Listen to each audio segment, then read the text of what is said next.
मतलब मन की बात बोल रहे हैं। देखो क्या है ना बेटा कि मैं इसमें बता रहा हूँ तो मैं ये सोच के बताता हूँ कि आप लोग भी बच्चे हो और जो उसको देखेगा वो भी स्टूडेंट ही होगा। तो इसमें मैं पूरा लिख के बताता हूँ। जब पूरे लिख के मुझे बताना है तो देखो बेटा टाइम लगना है, क्योंकि फिर तुम लोग लिखने का तरीका बुक से सीखते हो। अब लिखने का तरीका भी बुक से सीखने की जरूरत नहीं है, वो मैं ही तुम लोगों को सिखा देता हूँ, समझ रहे हो ना। इसलिए उसमें टाइम लग रहा था बेटा और टाइम लगेगा, लेकिन ये है कि चीजें समझोगे, धीरे समझोगे, बेहतर तरीके से समझोगे। अब वैसे भी रिवीजन हो रहा है तो तुम पढ़ चुके हो ना, अब क्या दिक्कत है, ठीक है। चलो देखो बेटा, the perpendicular from the centre of a circle, क्या कह रहा है कि एक परपेंडिकुलर है, perpendicular line from the centre, कहां से perpendicular line, centre of a circle, किसका सेंटर, तो सबसे पहले सर्कल बना देता हूं, ये बन गया सर्कल, ये बन गया सर्कल, है ना। यस सर्कल की तरह नहीं, थोड़ा सा टेढ़ा हो गया लेकिन तुम लोग समझ गए, ये सर्कल है, ठीक है। चलो ये बन गया सर्कल, सर्कल का ये सेंटर है। तो क्या रहा था, perpendicular from the centre of a circle, circle के सेंटर से एक परपेंडिकुलर लाइन खींचना है, लेकिन कहां पर, टू ए कॉर्ड। तो एक कॉर्ड मुझे बनाना, तो मान लो ये कॉर्ड है सर्कल का, ये सर्कल का एक कॉर्ड है, ए पॉइंट है, ये बी पॉइंट है, ये ओ पॉइंट है, ये सर्कल का कॉर्ड है। सेंटर से सर्कल के कॉर्ड पे परपेंडिकुलर लाइन ड्रॉ करनी है आपको। परपेंडिकुलर मतलब एंगल 90 का बनना चाहिए, चिराग समझ में आ रहा है। Yes sir. तो यहां से एक परपेंडिकुलर लाइन ड्रॉ करनी है सर्कल के कॉर्ड पे।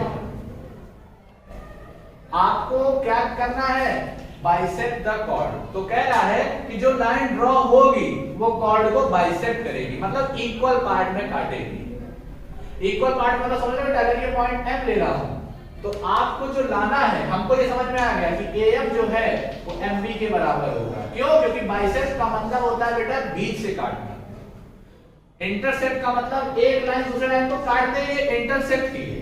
लेकिन अगर एक लाइन दूसरे लाइन को बीच से काट रही है तो बाइसेक्ट कर रही है। नहीं समझे मेरी बात, समझ बेटा। Yes sir. अब बाइसेक्ट करने का मतलब ये ऐसे भी बाइसेक्ट कर सकती, देखो बीच से जा रही है, ऐसे भी बाइसेक्ट कर सकती, देखो बीच से जा रही है, ऐसे भी बाइसेक्ट कर सकती, देखो। तो जो ऐसे बाइसेक्ट करेगी, अगर एंगल 90 का बन रहा है तो उसी बाइसेक्टर को नाम दे देते हैं परपेंडिकुलर बाइसेक्टर। तो वो बाइसेक्टर नहीं रहा, अब परपेंडिकुलर बाइसेक्टर हो गया। क्यों, क्योंकि एंगल 90 का बना रहा है। ये समझ में आया, यहाँ पे कोई दिक्कत तो नहीं है। तो ये कह रहा है कि जो परपेंडिकुलर, तो इसका मतलब ये परपेंडिकुलर बाइसेक्टर हुआ इसके लिए। क्यों, क्योंकि ये लाइन परपेंडिकुलर भी है और कॉर्ड को बाइसेक्ट कर रही है, मतलब ये लाइन परपेंडिकुलर बाइसेक्टर है। तो ये तो थ्योरम कह रहा है, तो थ्योरम है तो प्रूफ कर सकते हैं। तो इसको अब हम प्रूफ करेंगे और आप लोग समझोगे कैसे ये हुआ कि अगर हम सेंटर से एक लाइन परपेंडिकुलर खींच दें तो कैसे कह सकते हैं कि वो बाइसेक्ट कर रही है। अब हम आपको बताएंगे बेटा, देखो ऐसे कहेंगे, बताने जा रहा हूं, समझ में आ रही है बात। Yes sir. तो मैं इसको रख कर रहा हूं, बगल वाली चीज फालतू की चीजें ये सब। तो मेरे ख्याल से थ्योरम समझ में आ गया होगा। थ्योरम ये कह रहा है बेटा कि सर्कल के सेंटर से कोई भी लाइन अगर हम परपेंडिकुलर गिराते हैं किस पर, कॉर्ड पे, तो वो कॉर्ड को बीच में काट देता है, बीच से एकदम डिवाइड कर देता है कॉर्ड को। ना इधर जाएगा बेटा ना इधर जाएगा। अगर इधर जाए तो देखो बीच में कहां है, इधर जाए तो बीच में कहां है ना, लेकिन वो परपेंडिकुलर जा रही है। तो बेटा आप देखो, तो हम लोगों को क्या प्रूफ करना है कि दिस इक्वल टू दिस, ठीक है। तो जो मैंने गिवन है वो लिखो। अब हम देखो बेटा थ्योरम को प्रूफ कर रहे हैं। गिवन हमारे पास क्या है कि OM is perpendicular to AB। ये गिवन है, बोला है कि वहां से एक परपेंडिकुलर गिराना है, मतलब OM is perpendicular to AB। ये नहीं समझ में आया, आ गया। Yes sir. बहुत अच्छे बेटा। हम लोग को प्रूफ क्या करना है बेटा, टू प्रूफ में क्या है कि AM जो है वो BM के इक्वल दिखाना है। ये समझ में आया। Yes sir. अब देखो बेटा, जब प्रूफ करना है तो हम लोग अगर कुछ कंस्ट्रक्शन मेरे दिमाग में आ रहा है, क्योंकि अगर ऐसा मुझे लग रहा है कि कंस्ट्रक्शन से ही हम प्रूफ कर सकते हैं, तो कंस्ट्रक्शन कर क्या रहे हो ये भी लिखा जाता है। हम कंस्ट्रक्शन में जो करेंगे वो लिखेंगे। तो कंस्ट्रक्शन में हम क्या करेंगे पता है, कंस्ट्रक्शन में हम इसको इस सेंटर से इसके एंड पॉइंट से ज्वाइन करके ये रेडियस वाला काम करेगा। दोनों को एंड पॉइंट से ज्वाइन कर देते हैं। समझ में आ रही है बात। Yes. तो मतलब ये भी रेडियस है, ये भी रेडियस है। रेडियस कौन सी होती है बेटा, कि सेंटर से लाइन, वो लाइन जो सर्कल पे कहीं पे जाके मिले, तो सर्कल पे पॉइंट है, ये भी रेडियस, ये भी सर्कल पे पॉइंट है, ये भी रेडियस, और नहीं होता तो वो भी रेडियस, सब रेडियस रेडियस। समझ में आ रही है बात। तो अब मेरा टारगेट है इसको इसके इक्वल लाना है। तो यार इसको लाने को तो समझ रहे हो, यहाँ दो ट्रायंगल बन रहे हैं। हम ऐसा करते हैं ना कि ये ट्रायंगल इस ट्रायंगल के कॉन्ग्रुएंट लाते हैं। जैसे ये ट्रायंगल इस ट्रायंगल के कॉन्ग्रुएंट होगा बाय सीपीसीटी से this side equal to this side. CPCT मैंने कल बताया था क्या होता है, क्या बताया था बेटा? कॉरेस्पॉन्डिंग पार्ट्स ऑफ, अगर एक ट्रायंगल दूसरे ट्रायंगल के कॉन्ग्रुएंट है तो उसके कॉरेस्पॉन्डिंग पार्ट्स इक्वल ही होंगे, क्योंकि इक्वल अगर नहीं होंगे ना तो वो कॉन्ग्रुएंट कवर करेगा ही, या तो थोड़ा सा बाहर आ गया तो अंदर आ गया। नहीं समझे मेरी बात? समझ गए ना? तो मेरा टारगेट है कि इस ट्रायंगल को इस ट्रायंगल के कॉन्ग्रुएंट लाना। समझ में आई बात? तो कंस्ट्रक्शन हमने क्या किया, ज्वाइन किए। किसको किसको ज्वाइन किया बेटा? OA and OB। इसको ज्वाइन कर दीजिए, ये समझ में आया? अब आते हैं बेटा प्रूफ पे। अब हम प्रूफ करेंगे। तो प्रूफ मेरा टारगेट है उस ट्रायंगल को उस ट्रायंगल के कॉन्ग्रुएंट लाना। जैसे ट्रायंगल OAM और OMB कॉन्ग्रुएंट हो जाएगा तुरंत हम कह देंगे this side equal to this side by CPCT. आ रही बात समझ में? यस। तो सोचो ट्रायंगल को कॉन्ग्रुएंट लाने के लिए हमारे पास 5 क्राइटेरिया है। कौन कौन से criteria? Side angle side, angle side angle, angle angle side, side side side, right angle hypotenuse side. बहुत लोग आरएचएस को राइट हैंड साइड बोल देते हैं। तो राइट हैंड साइड, आरएचएस का मतलब राइट हैंड साइड तो होता है, लेकिन उस कंडीशन में होता है जिस कंडीशन में हम इक्वेशन लेके चलते हैं। तो राइट वाले को बोलते हैं राइट हैंड साइड। लेकिन यहाँ पर जो आरएचएस है वो क्राइटेरिया है कॉन्ग्रुएंसी शो करने की ट्रायंगल की। तो right angle hypotenuse side, RHS का मतलब होता है क्या? Right angle hypotenuse side. ये समझ में आया? राइट एंगल हाइपोटेनस साइड का मतलब एक राइट एंगल हो, जैसे दो ट्रायंगल है, ये राइट एंगल, एक इसमें भी राइट एंगल हो, एक इसमें भी राइट एंगल हो। H का मतलब हाइपोटेनस, मतलब इसका हाइपोटेनस इसके हाइपोटेनस के इक्वल हो, और साइड में दो साइड बच रही है, ये कोई भी एक साइड, चाहे ये वाली चाहे ये वाली, इक्वल होनी चाहिए इसके। तो ये साइड इस साइड के इक्वल हो, या फिर कुछ भी हो, या फिर ये साइड इस साइड के इक्वल हो। तो RHS से प्रूव हो गया, या फिर RHS कोई भी एक साइड। समझ रहे ना मेरी बात? तो जो साइड आपको इक्वल दिख रही है वही साइड होगी। तो क्लियरली इसमें देखो, अगर ये 90 है बेटा तो ये भी 90 होगा। क्यों? क्योंकि sum of adjacent angle is 180 degree. Linear pair, linear pair क्या होता है? दो एंगल का सम 180 होता है। अगर ये 90 है तो ये भी क्या होगा? 90 होगा। तो दोनों ट्रायंगल में देखो राइट एंगल ट्रायंगल दिख रहा है, तो हम यहां लिखेंगे अब जिस ट्रायंगल में बात कर रहे हैं, triangle OMB and triangle OMA। देखो बेटा ध्यान, OMB और OMA अभी मैं किसी तरह से भी लिख सकता हूं कि क्योंकि मैं उस ट्रायंगल की बात कर रहा हूं, लेकिन जब कॉन्ग्रुएंट लिखेंगे तो एकदम सीरियल में लिखेंगे, सीरीज में लिखेंगे। समझ में आ रही है बात? यस। तो आपको क्या समझ में आ रहा है सर कि इसका जो OA है रेडियस है, इसका भी जो OB है वो रेडियस है। मतलब यहां से ये समझ में आ गया कि जो OA है वो OB के बराबर है। क्यों बराबर है? यहां लिखा जाता है इक्वल टू R, क्योंकि वो रेडियस है, रेडियस के बराबर है दोनों सर्कल का रेडियस, तो वो साइड साइड के इक्वल हो गई। देखो तो बेटा OM जो है दोनों में, OM इस ट्रायंगल में भी है और OM उस ट्रायंगल में, तो OM जो है OM के बराबर है। क्यों है बेटा? ये समझ में आया? यस। और राइट एंगल एक इसमें भी है, राइट एंगल एक उसमें भी है। तो एंगल OMB, एक चीज मैं तुम लोग को बता दे रहा हूं बेटा, लिखने को किसी तरह से लिख सकते हो, लेकिन इसे ध्यान दिया करो जिस ट्रायंगल को पहले यहाँ पे लिखे हो ना, इसकी चीजें यहाँ लिखा करो, क्योंकि ये OB है ना वो इसका है और OA जो है उसका है। तो मैं भले कैसे लिख दिया कोई दिक्कत नहीं है, लेकिन तुम लोग ऐसे लिखना है ना ताकि वो सिस्टमैटिक होता है एकदम। ऐसे भी गलत नहीं है, लेकिन बताना जैसे मैंने बता दिया। OMA is equal to OMB। और कभी बेटा ऐसे मत कर देना कि ये OA है OB है, चलो ये हो गया, मान लो ये अगर O है तो मैं इस ट्रायंगल की इधर लिख रहा हूं, उस ट्रायंगल का उधर, ऐसे ही आपको लिखना है। अब ऐसा है कि OM ठीक है, अब जैसे इसका अगर जैसे मैं OMB तो ये OMB उसका हो गया ना, तो वो मैं इधर नहीं लिख के कि वो ये वाली चीज इधर नहीं है और वो वाली चीज उधर नहीं लिखना है। जिस ट्रायंगल को तुम लेफ्ट साइड में लिख रहे हो उस ट्रायंगल के सारी चीजों को लेफ्ट में लिखना है, जिस ट्रायंगल को आप राइट में लिख रहे हो उस ट्रायंगल के सारी चीजों को राइट में लिखना है। ये होता है लिखने का तरीका।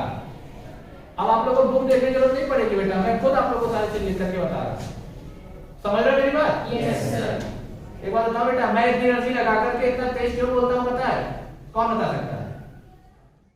मैं इतनी एनर्जी लगा करके इतना तेज क्यों बोल रहा हूं, पता है? नहीं, मैं इसलिए इतना तेज बोलता हूं कि आप लोगों के अंदर एनर्जी बनी रहे। अगर मैं भी सुस्त हो जाऊं ना, सब के सब सो जाओगे। मेरे तेज बोलने से बस एक प्रॉफिट होता है, आवाज आप लोगों को जाए नहीं। मेरे तेज बोलने से ये होता है ना कि आप लोगों को ऐसा लग रहा है कुछ तो कुछ हो रहा है, लग रहा है कोई चिल्ला रहा है, कुछ ऐसी फीलिंग आती है जिस वजह से ना हम लोग में सुस्तपन नहीं आता है। मैं इसलिए बोलता हूं, अगर आप लोग ऐसा हो रहा है बताओ, 2 स्टिक लगाएंगे और और अच्छे से तो देखो बेटा सही। तो अब यहाँ क्या दिख रहा है, देखो एक मैंने राइट एंगल लिया था, एक मैंने हाइपोटेनस लिया और एक साइड लिया। अब ये साइड तो दे नहीं सकते क्योंकि साइड का मुझे कुछ पता ही नहीं है, लेकिन जैसे ही कन्वर्ट होगा तब पता चल जाएगा कि ये इसके इक्वल है। नहीं समझे मेरी बात भाई? हम गिवन जो हमारे पास है उसी को लेकर के ही तो कुछ प्रूव करते हैं। सर मैंने बिजनेसमैन वाला लिया था एग्जांपल, अगर आप बिजनेस करना चाहते हो तो कुछ आपके पास होगा तभी आप बिजनेस कर पाओगे। समझ रहे हो ना मेरी बात? तो मैं ये कह रहा हूं कि इसकी ये मेरे पास था, मेरे पास ये था और ये था, तो इसी की हेल्प से मैंने ये ट्रायंगल को इस ट्रायंगल के कन्वर्ट कर दिया। तो ये साइड ये साइड ये साइड, तो अब मैं यहां पे लिखूंगा therefore ट्रायंगल। अब देखो चिराग सो, तो एक ट्रायंगल को तो किसी तरह लिखो, चाहे ओ एम भी लिखो, चाहे ओ एम भी लिखो, चाहे ए एम ओ लिखो, चाहे ओ एम लिखो, कुछ भी ओ ए एम मैं लिख दे रहा हूं। अब जब दूसरे ट्रायंगल को जब लिखेंगे तो इसी के सीरीज में लिखेंगे। तो इसका अगर ओ है तो उसका भी ओ ही है, क्योंकि इसमें भी यही आ रहा है, इसमें भी यही आ रहा है ना। इसका अगर ए है तो इसका जो ओ ए था इसके ओ बी के इक्वल था ना, तो ओ ए अगर है तो यहां ओ बी बच रहा है, इसमें भी यम। देख लो कैसा सीरियल में है, देखो इसका ओ ए लिए तो इसका ओ बी आ गया, ठीक है। इसका ए एम है तो इसका बी एम है, हालांकि इसके बारे में इंफॉर्मेशन नहीं थी, अभी होगी बाद में। इसका मैंने ओ एम ए लिया था तो ओ एम ए, इसका ओ एम बी, देखो आ गया सीरियल में एकदम। और क्या बेटा ओ एम, देखो इधर गया ओ एम, देखो इधर गया, एकदम सीरियल में। अब जब मैं सीरियल में लिख दूंगा तो यहाँ पे कौन सी क्राइटेरिया लग रही है, आरएचएस क्राइटेरिया, ऐसे लिख दो, या फिर आरएचएस कॉन्ग्रुएंसी। जैसे ही ट्रायंगल स्टैंड कन्वर्ट हुआ सो AM is equal to BM, this side equal to AM जो होगा वो BM के इक्वल होगा। क्यों होगा? सिंप्लिसिटी का मतलब corresponding part of congruent triangle. अब मुझे ये पता चल गया है कि ये कॉन्ग्रुएंट है तो इसके सारे करेस्पॉन्डिंग पार्ट्स इक्वल हो गए। ये वाला इसके करेस्पॉन्डिंग में, कैसे पता चला? यहाँ से AM यहाँ है ना, तो इसका BM समझ गए होगे ना।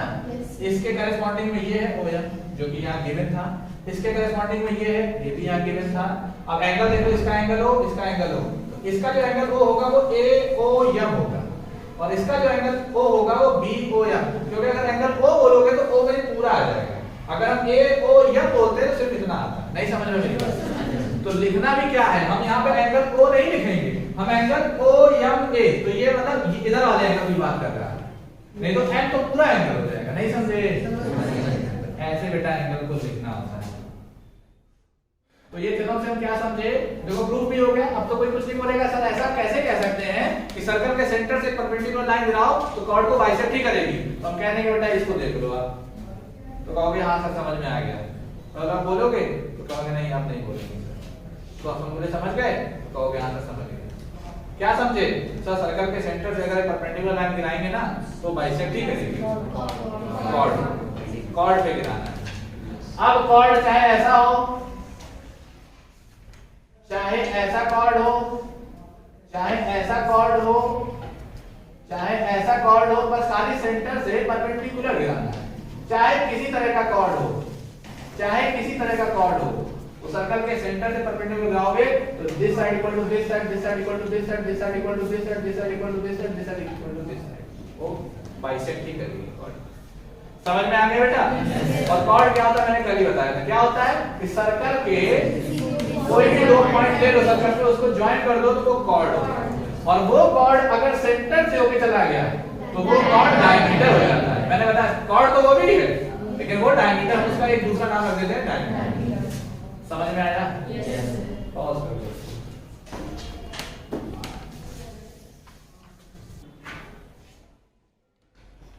ओके सर, देखो बेटा थ्योरम नंबर 4 ये जो है वो थ्योरम नंबर 3 का कन्वर्ट है। कन्वर्ट का मतलब जस्ट उसका उल्टा प्रोसेस। उल्टा प्रोसेस का मतलब क्या कि जो उसमें गिवन था वो इसमें प्रूफ करना होगा, और जो उसमें प्रूफ करना था वो इसमें गिवन होगा। तो उसमें क्या दिया था, देखो उसमें क्या दिया था कि सर्कल के सेंटर से हम एक कॉर्ड पे अगर परपेंडिकुलर लाइन गिराते हैं तो वो बोल दिया है कि जो लाइन गिर रही है वो परपेंडिकुलर गिर रही है, मतलब ये गिवन है।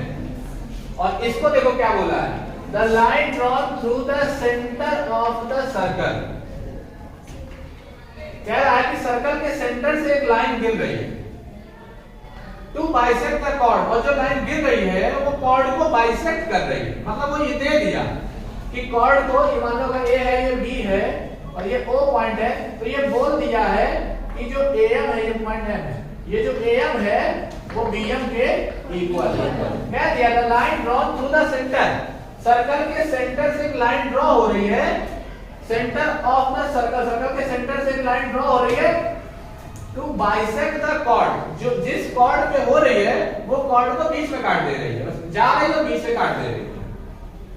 इस परपेंडिकुलर टू द कॉर्ड, जो लाइन जा रही है और कॉर्ड को बीच से काट रही है वो परपेंडिकुलर लाइन है, मतलब कि बताना है कि ये जो है 90 डिग्री बनाएगी वहां पर जाके। यही हम लोग अभी जस्ट पढ़े, क्या पढ़े हम लोग ने, ये पढ़ा बेटा कि सर्कल के सेंटर से एक परपेंडिकुलर लाइन गिराओ। इसमें देखो सिर्फ लाइन बोला है, उसमें परपेंडिकुलर लाइन बोला था। तो परपेंडिकुलर का मतलब आपको पता था कि इसमें एंगल 90 दिया हुआ है और प्रूफ करना था कि this equal to this, chord को बाइसेक्ट करेगा। इसमें बेटा ये बोला है कि कॉर्ड को बाइसेक्ट करना है, कॉर्ड को बाइसेक्ट कर दिया है, ये प्रूफ करो कि वो 90 डिग्री पे ही गई है, क्योंकि 90 डिग्री नहीं जाएगी बाइसेक्ट भी नहीं करेगी। कैसे कैसे करेगी तुम बताओ, चल देखो कैसे करेगी। आप मान लो ये सर्कल सेंटर ये ऐसे चली गई, तो ये बाइसेक्ट कर रही है, जब बाइसेक्ट नहीं कर रही तो हम और टेढ़ी लग रही है, सीधे जाएगी तभी बाइसेक्ट करेगी, बाइसेक्ट कर रही है तो मतलब कि 90 डिग्री बनेगी। यही आपको प्रूफ कर देना है। तो उसमें ये दिया था कि ये 90 डिग्री है, प्रूफ करना था कि AM is equal to BM। इसमें बेटा ये दे दिया है कि AM BM के इक्वल है, प्रूफ करो कि 90 डिग्री पे होगा, तो सही। तो अब देखो बेटा, अब सुनो, तो एक बार मैं फिर से रिवाइज कर देता हूं। उसमें क्या दिया था, उसमें दिया था बेटा कि angle OMA is equal to angle OMB 90 दिया। प्रूफ क्या करना था, AM is equal to BM। इसमें क्या है बेटा, इसमें दिया है कि AM जो है वो BM के इक्वल है, मतलब जो लाइन निकल रही है वो बाइसेक्ट कर दे रही है कॉर्ड को, तो मतलब दिस इक्वल टू दिस ये दे दिया। और प्रूफ करना है कि जो लाइन जा रही है वो 90 डिग्री उसके साथ बना रही है। वो क्या बना रही है, 90 डिग्री। देखो बेटा उसमें ये दिया था, ये प्रूफ करना है, इसमें ये दिया था, ये प्रूफ करना है, जस्ट उसका उल्टा। इसलिए इस थ्योरम को हम उसका कन्वर्स भी बोल सकते हैं। बोल सकते हैं क्या, कन्वर्स ही है। समझ में आ रही है बात? तो चलो अब ये कैसे होगा, इसमें ये दिया है तो बेटा इसमें हम लोग को प्रूफ करना है कि 90 डिग्री है, ठीक है। तो चलो अभी तो ये 90 नहीं है ना, तो अभी यहाँ 90 यहाँ नहीं बनाएंगे, अभी 90 नहीं है, यही 90 लाना है। अभी सिर्फ इतना है कि वो गई और बीच में काट दी, बीच में काटने का मतलब this side equal to this side दे दिया है क्वेश्चन। तो गिवन में क्या दिया बेटा, AM is equal to BM। Proof क्या करना है, angle OMA is equal to angle OMB is equal to 90, मतलब वो जो जा रही है वो 90 एंगल बना रही है, ठीक है। यस, कंस्ट्रक्शन करेंगे। देखो इसको बेटा कंस्ट्रक्शन करना पड़ेगा, क्या करना पड़ेगा, इसको ज्वाइन करो, इसको इससे ज्वाइन करो। अब मैंने ज्वाइन किया है तो हमने कंस्ट्रक्शन किया ना, वो थोड़ी बोला था कि इस तरह का ट्रायंगल दिख रहा है, वो खाली बोला था लाइन निकल रही है। ट्रायंगल तो मैंने बनाया ना, कैसे बनाया, लाइन को ज्वाइन करके, वो भी रेडियस है बेटा, ये भी रेडियस। तो यहां पे लिख दो, कंस्ट्रक्शन मैंने क्या किया बेटा, ज्वाइन OA एंड OB, मैंने इसको ज्वाइन कर दिया। इतनी बात समझ में आई बेटा? यस, अच्छे समझ में आ गया। अब हम प्रूफ करने जा रहे हैं। प्रूफ में क्या है बेटा, ध्यान से सुनना। हम लोग को प्रूफ में क्या करना है, देखो इसमें फिर क्या कह रहा है कि this angle equal to this angle दिखा दो। जैसे ये एंगल इस एंगल के इक्वल हुआ, हम लीनियर पेयर से दिखा देंगे कि 90 का बनेगा। पहले तो इस एंगल को इस एंगल के इक्वल दिखाओ, जितना ये एंगल है उतना ही ये एंगल है। यार जब एंगल बराबर होगा तभी तो दोनों 90 बनेगा, क्योंकि दोनों का सम 180 होता है। नहीं समझे मेरी बात है? एक लाइन पे एक रे एक्सटेंड हो तो इसका और इसका दोनों का सम 180 होता है। क्यों 180? क्योंकि ये स्ट्रेट एंगल होता है ना, तो ये 180 डिग्री बनता है। अगर हम दो खींच दिए तो इसका इसका इसका ये तीनों का सम 180 होगा। अगर हम एक और खींच दिए तो इसका इसका इसका इसका चारों का सम 180 होगा। लेकिन इसमें सिर्फ एक लाइन इस पे खींची हुई है, तो मतलब ये दोनों का सम 180 होगा। तो अगर दोनों बराबर बराबर है तो 90 90 हो सकता है। एक 80 एक 90 कैसे हो सकता है? एक 80 एक 90 में लगेगा तो 180 नहीं आएगा, और अगर 180 आ भी जाता तो बराबर नहीं आ रहा है। हम लोग को पहले ये शो करना है कि this angle equal to this angle. अगर इस ट्रायंगल का ये एंगल और इस ट्रायंगल का ये एंगल इक्वल दिखाना है तो इसका मतलब क्या हुआ कि इसके करस्पॉन्डिंग पार्ट्स को इक्वल दिखाना है। जैसे ही करस्पॉन्डिंग पार्ट्स को इक्वल दिखाने के बारे में मेरे दिमाग में ख्याल आया, तुरंत हमको मेरे दिमाग में ख्याल आएगा कि पहले कॉन्ग्रुएंट दिखाओ, क्योंकि कॉन्ग्रुएंट दिखाओगे तभी करस्पॉन्डिंग पार्ट्स को इक्वल शो कर पाओगे। जब कॉन्ग्रुएंट ही नहीं रहेगा तो करस्पॉन्डिंग पार्ट्स इक्वल कैसे हो जाएंगे? मेरी बात समझे? तो अब जो हमारा टारगेट बन गया वो बन गया कि इस ट्रायंगल को इस ट्रायंगल के कॉन्ग्रुएंट लाना है। तो किस किस ट्रायंगल को? OMA और OMB। तो यहां देखो बेटा, एक triangle OMA and triangle OMB। इस ट्रायंगल और उस ट्रायंगल को क्या दिखाना है? उस ट्रायंगल में बात करनी है। क्या बात करनी है? मुझे समझ में आ गया कि OA जो इसका है वो इसके OB के इक्वल है। क्यों? OA is equal to radius है ना, रेडियस लिख दो, each equal to r, चाहे रेडियस है इक्वल टू r कुछ भी, ठीक है बेटा। OM देखो दोनों में कॉमन है, इस ट्रायंगल में भी OM मिल रहा है, उस ट्रायंगल में भी OM मिल रहा है, तो OM is equal to OM common. ये समझ में आ गया? Yes sir. और बेटा क्या मिल रहा है हमको? ये गिवन था कि this side equal to this side, पहले ही बोल दिया था, गिवन था ना, इसका यूज तो करना ही पड़ेगा। AM is equal to BM, ये क्या बेटा? गिवन।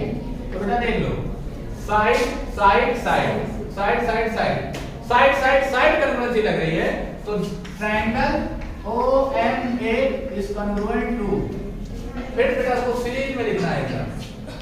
OM जो है OM के इक्वल आ जाए, ठीक है, तो यहां पर मतलब B आएगा, तो OM इसका OM के इक्वल था। क्या देखो, AM MA MB के इक्वल है, MB MA के इक्वल है, MA MB की सही है, इसका MA इसका MB ठीक है, इसका OA उसका OB इसका OA एकदम सही लिखे, सही लिखे ना? Yes sir.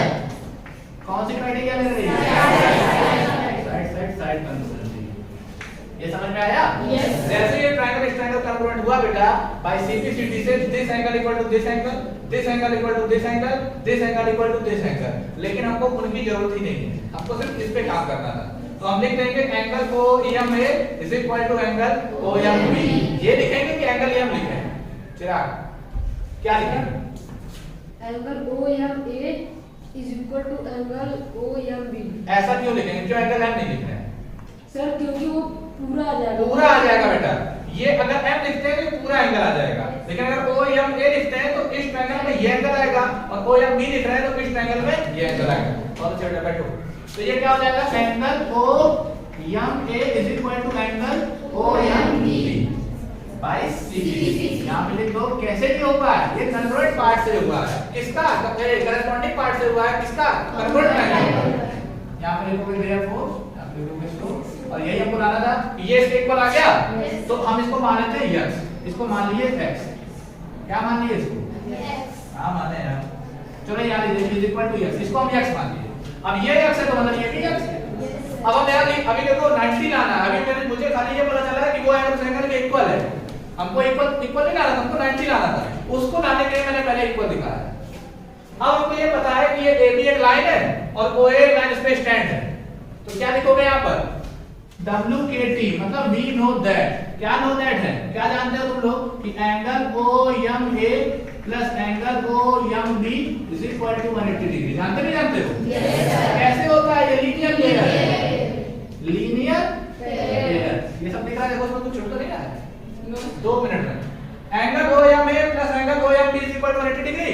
ये भी x, ये भी x 180, तो 2x 180, तो x 90, x 90 हो गया, मतलब ये वाला भी एंगल 90 है और ये वाला भी एंगल 90 है, और हम लोग को 90 ही लाना था। कहां गया?